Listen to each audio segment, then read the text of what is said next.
नमस्कार मित्रांनो, नाती मराठी या यूट्यूब चॅनल मध्ये तुम्हा सर्वांचे मनापासून स्वागत। मन दागा दागा जोडते नवा या मालिकेच्या आजच्या एपिसोड मध्ये शलाका निवांत बसून शेंगदाणे खात असते आणि त्याच वेळेस वृंदा तिकडे येते आणि रागावतच बोलते की काय ग, मला तर म्हणाली होतीस की आई स्वस्त बसून चालणार नाही म्हणून, आणि स्वतः काय करतेय?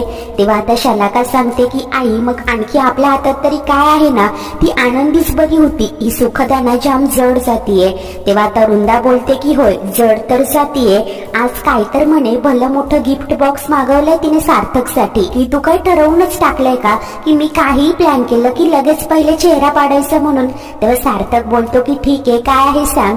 सुखी त्याच्याकडे एक चीट देत सांगत असते की यात तुझा पहिला क्ल्यू आहे, यावरूनच तुला बाकीचे क्ल्यू मिळतील आणि तू सरप्राईज गिफ्ट पर्यंत पोहोचशील। सार्थक आता खोटं खोटं हसत असतो आणि तो चीट उघडून पाहतो तर त्यात लिहिलेलं असतं की दार बंद असल्यानंतर कुठली चोरवाट।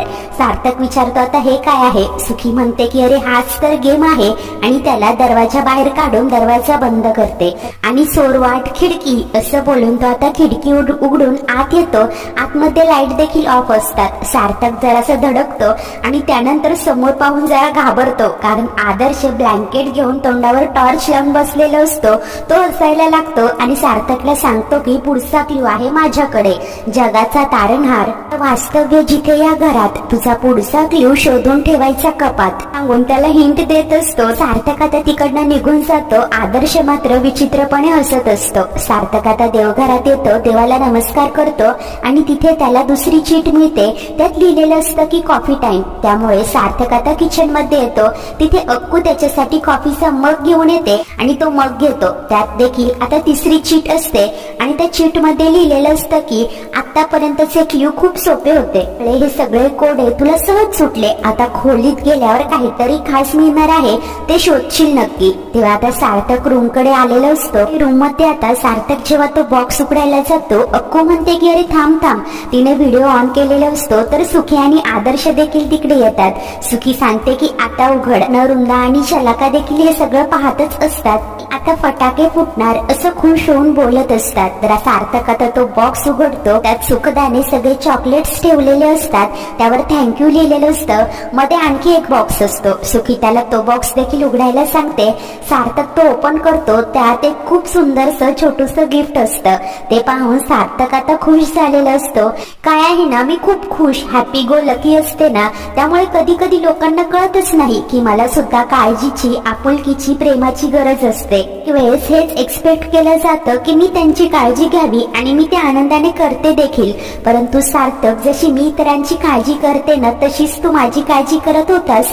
हो, थोडा जास्त रागावत होतास, त्यामागची तुझी आपुलकी ना मला खूप भावून गेली रे सार्थक। आपल्यातला हा मैत्रीचा धागा मी कधीच तुटू देणार नाही ना रे। खूप वर्षानंतर मला इतका छान मित्र मिळालाय, असं सुखदा आता अगदी मनापासून सर्व काही बोलत असते।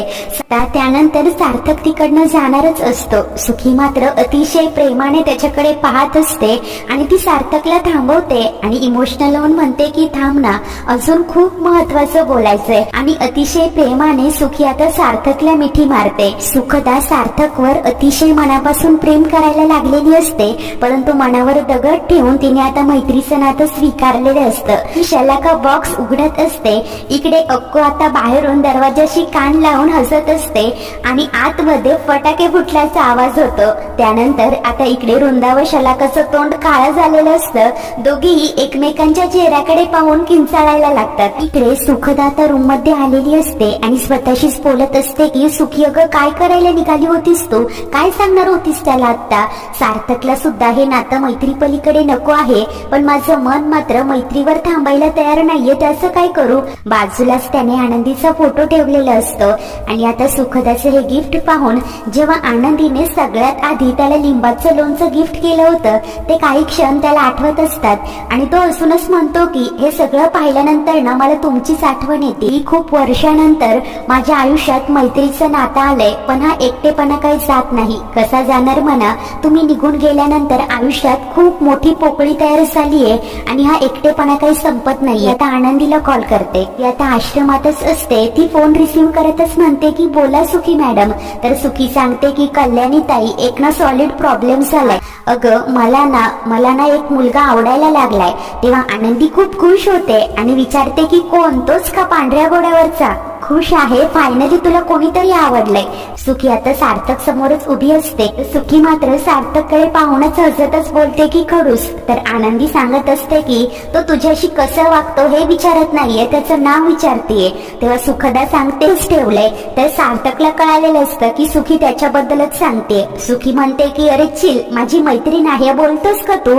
आणि लगेचच सार्थककडे फोन देते. म्हण सार्थक आता फोन हातात घेऊन आनंदीशी बोलणारच असतो आणि त्याच वेळेस इकडे विशाल धावतच आनंदीकडे येतो आणि कल्याणी मॅडम मोठी गडबड झाली, लवकर चला असं सांगतो. त्यामुळे आनंदी आता घाईनेच विशाल सोबत बाहेर जायला निघालेली असते आणि तिचं व सार्थकचं काही बोलणंच होत नाही. असेच नवनवीन अपडेट पाहण्यासाठी आपल्या नाती मराठी या YouTube चॅनलला